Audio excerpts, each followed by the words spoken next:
pag-aakala nga nitong si Alon na tuluyan na napatahimik itong si Sabrina ay hindi, sapagkat patuloy na lumalaban itong si Sabrina at takot na takot siya at nagpapanik na nga siya dahil marinig na lamang niya na nagising na nga itong si Sabrina, kung kaya't nagmamadali siya upang unahan na nga itong si Lilet at baka kung ano pa nga ang masabi nitong si Sabrina. Nagsimulang magtaka itong si Era sa kakaibang kinikilos nga nitong si Renan, kung saan halos madapa na nga sila sa kakamadali nitong si Renan. Sinabi niya na hindi kaya nag-overreact siya at bakit niya kailangan magmamadali, makakarating din naman sila sa paroroonan. Ang palusot lamang nitong si Attorney Alon ay baka daw kung anong mangyari kay Sabrina.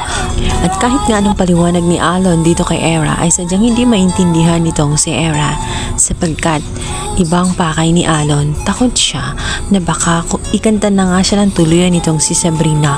Wala siyang kamalay-malay sa totoong nangyari na ang dahilan ng pagkabangga nitong si Sabrina ay ang kanyang si Attorney Alon. Ayaw niya na magsalita nga si Sabrina, kung kaya tuluyan niya itong pinatahimik.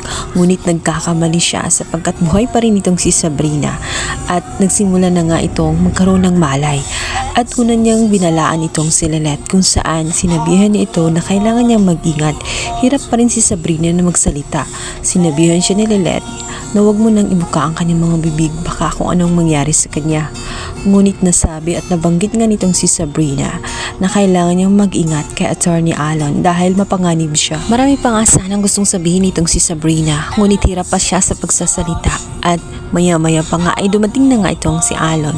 Nagtaka ang lahat dahil bigla na lamang nag-seizure itong si Sabrina na trigger ang kanyang takot at pangamba, sapagkat nakita niya ang taong gumawa nito sa kanya at maaring nagkasunod pa itong gagawin matapos makita na buhay pang itong si Sabrina dahil natitiyak niya na tutuluyan na nga siya nitong si Alon. Nagulat sila dahil pinaalis na nga sila ng nurse at doktor dahil sa seizure.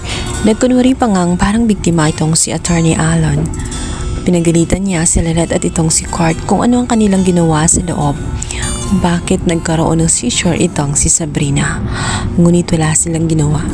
Agad sinabi niya na baka nagkakalimutan umano itong si Alon na nagsimula ang seizure nang dumating nga silang dalawa nitong si Era, kung kaya't sinabi ni Lilet na di kaya siya ang may ginawang masama kay Sabrina, kung kaya't na-trigger ang galit at ang takot ni Sabrina nang makita ang kanyang pagmumuka.